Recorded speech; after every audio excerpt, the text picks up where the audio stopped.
Hello and welcome to the Bowlers Union wrap up. We're live. Keith is in the Chris Wope suite at Edgbaston and I'm in my dodgy basement. Hope you're all well. Okay, well, oh God, I got a cough. It's one of those, when you speak and you haven't spoken properly in the morning and you don't know where you're at. Yep. Okay, so essentially we didn't do one yesterday, but it's the end of day two. England have finished up 2-13 for 8. I have to say, I was a bit gutted again waking up this morning because I really thought at the end of yesterday's play, I thought England had done quite well to be in the position they were in. Yes, but we don't really know much about a wicket till both teams have batted and bowled on it, which we've seen today. So either the bowling was better or the batting was better for Australia. Which one was it? Yeah. Well, that's a good point. I mean, going back to the start of the game, a little bit of team selection news, I suppose. The omission of Bashir. So obviously, Tong in for your man Atkinson, which I think we called that, right? We called a change of some type. Did you think it would be Atkinson or do you think it would have been Cars? I thought it was going to be Course. I thought they were just going to give him a bit of a rest, to be honest. But they changed something. But yeah, not probably what they want. No, at the moment. No. What did you make of no Bashir? How do you feel with that one? It just doesn't look good that they've basically pushed him for the last few years of being the next best thing and then not including him and playing Jacks again. But it almost looks as though they're happy to go with Jacks and if need be a bit of Root maybe. If it comes to it, rather than Bashir. So he's left in a bit of a sticky spot, unfortunately. Yeah, no, it is interesting. It is interesting, isn't it? Like you say, I think the history behind it is the kind of thing. He's been backed heavily and then not to feature. We did talk on a previous podcast about the fact that maybe this was a way that Bethel comes in and that they'd have slow left arm from Bethel through leaving out Pope and Will Jacks, which obviously that didn't happen. Although we'll get to England's dismissals today, but Pope's chip line second ball to mid wicket and got out for not very many. So things aren't looking particularly great for him, I suppose, moving forward. On the Australian front, Khawaja back in, although batting at 4. You know what I mean? Just to mix it up. 80 odd. Yeah, fair play to him, to be honest, because he must be feeling a little bit under the pump, I'd have thought. Yeah, you'd think so. He's always been in and out, hasn't he? Well, pressure on him to actually do well, and he's done pretty decent there, to be fair to him. What I'm annoyed at a little bit is that Australia haven't had a full strength team, and they just keep dominating. I know. They keep dominating. I mean, I think genuinely before the series started, we picked our best side, didn't we? Out of the best combined side, and I genuinely felt really happy with England on paper. I was like, you know what, yeah. Which in my head then, if we're right, which I think a lot of people would agree, England on paper do look strong, and Australia had a few injuries, and like you say, they haven't had their full strength team. It goes to show that there's some tactical shortcomings, I think. I mean, it couldn't be any clearer for people to see, to be honest. I want your take on this because I was watching it the other night and it frustrated me. So Archer opened up, brilliant. We'll get onto him properly. So Cars. So we thought Cars might miss out for Tong. But anyway, so Cars is given the new ball.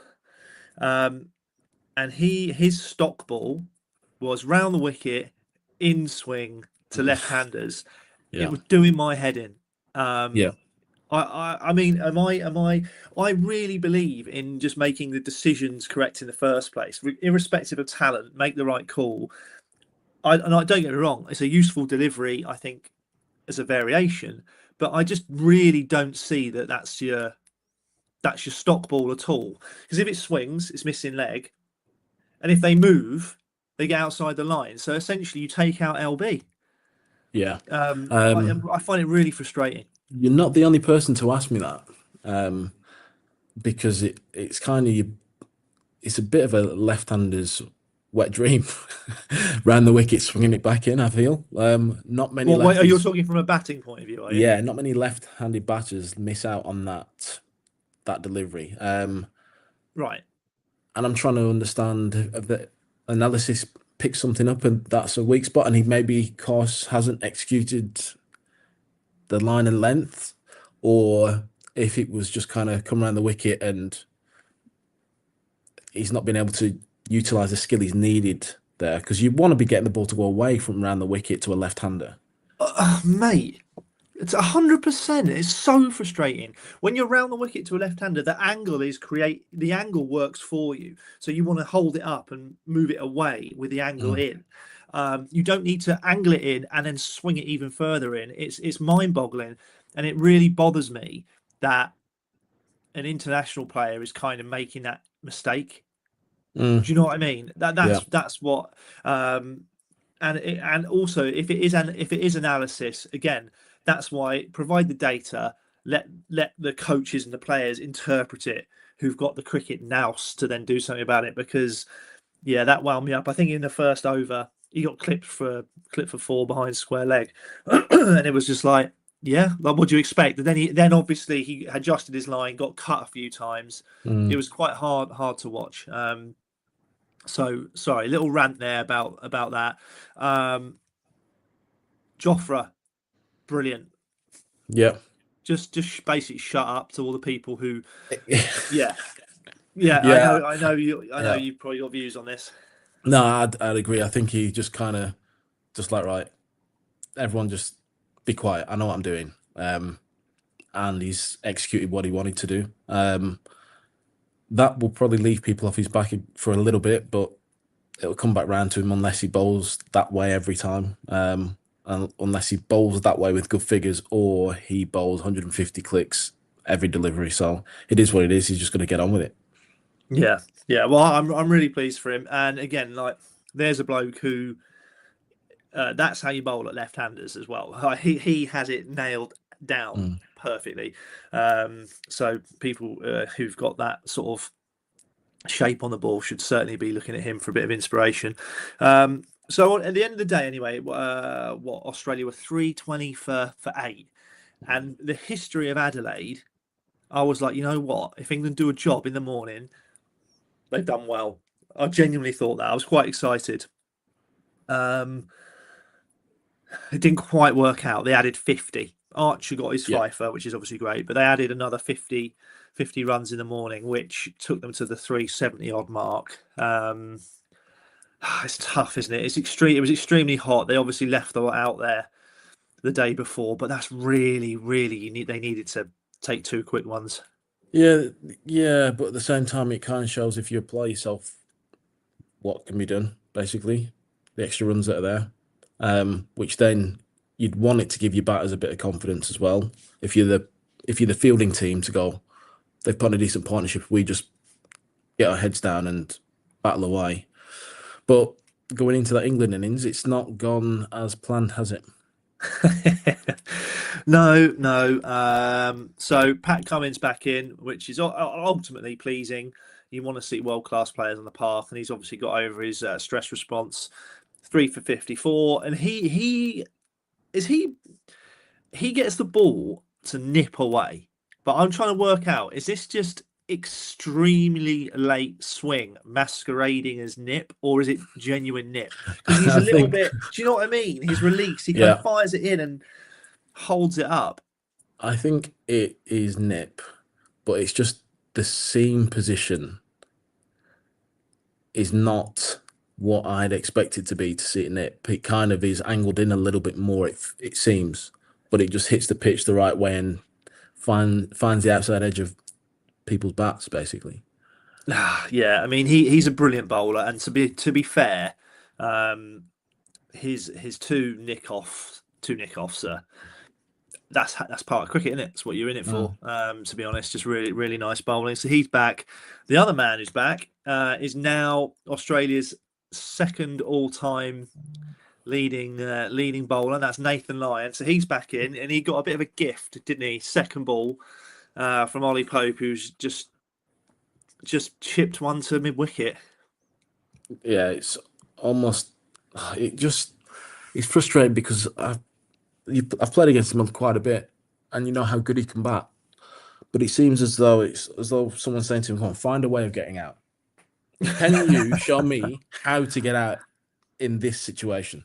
Just kind of make it look as though you're giving them your wicket. Go on." That is really frustrating because for me, at the start of this test or before the start, he looked in really good form, and I don't even know what he's averaging at the moment this Ashes test, but it's not looking good. To be honest, that dismissal, thinking about it, put your coach's hat on. Quite a good little drill just for some catching on the leg side, isn't it? Do you know what I mean? Just sort of.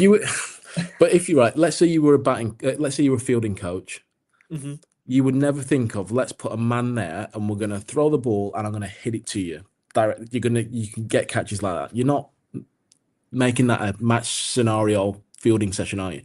But no, he's got a wicket there. I'm glad for Lyon. Obviously, he missed out the last test, and it's good to see him take some wickets. But unfortunately for Pope, I feel like Bethel's shoulder to shoulder with him now. He's gone from standing behind him to he's in the same frame right there. He's probably playing the next test. This is a great example of like how your value goes up sometimes, even when you're not playing. Like Bethel at the moment, everyone's chomping at the bit for him. Oh, they're like, oh God, I want to see a bit of Bethel. And actually, unfortunately, Pope's doing a lot of Bethel's work for him. So obviously, Lyon got a couple of polls, and really just to sort of wrap it up today for this live, England have finished 213 for 8. Just wanted to touch on the areas the Aussies bowled. To be honest, magnificent, weren't they? Boland just absolutely just relentless in his areas. I mean, I don't know how much of it you saw because obviously you were probably been training or whatever. But yeah, he was awesome, mate. I think it was something like a kind of shoebox size thing that they put down, on Hawkeye, and he was hitting it 50% of the time. And I don't mean like I don't mean generally in the area. Like he was within that tiny little target nearly 50% of the time, just proper. Yeah. Do you know what I love the most? Keep her up.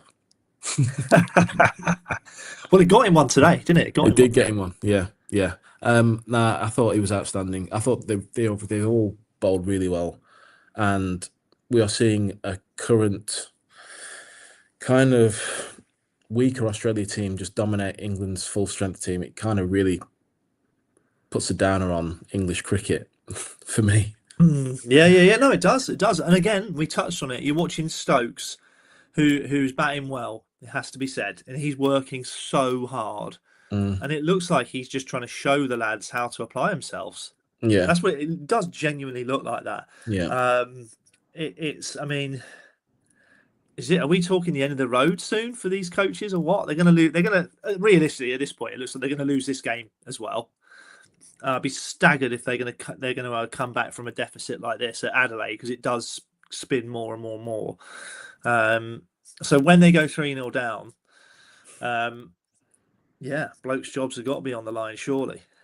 Yeah, I don't know. Maybe. I mean, this team has been primed for this Ashes and the next few years. So, do they stick with the coaches, hoping that they learn from the mistakes, or what?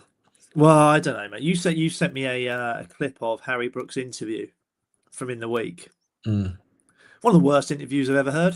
I'm not going to lie.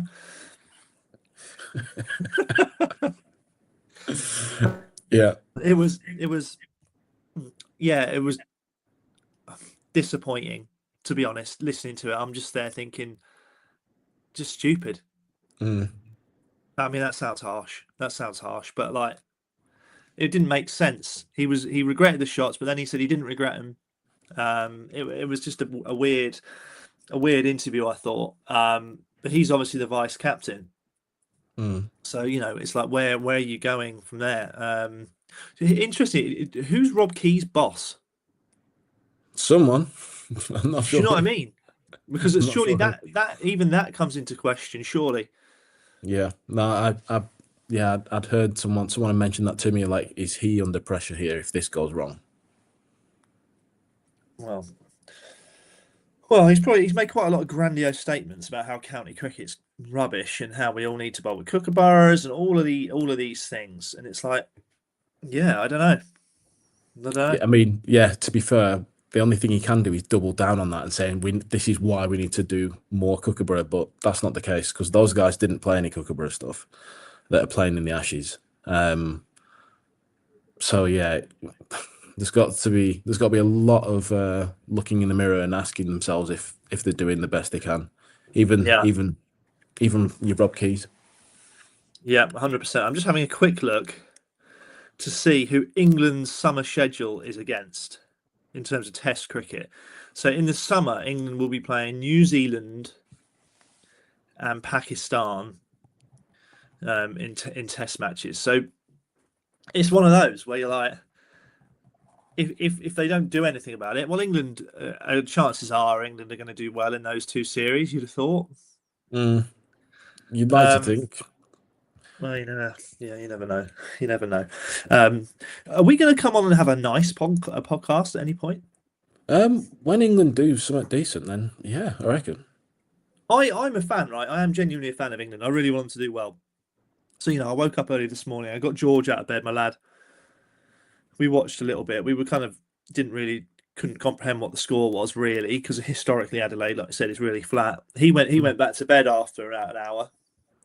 And it was like, yeah, I think I'm going to go back to bed. And I was sort of like, you know what? I don't blame you, to be totally honest. I mean, moving forward, 213 for 8. Arch is looking decent. Stokes is in.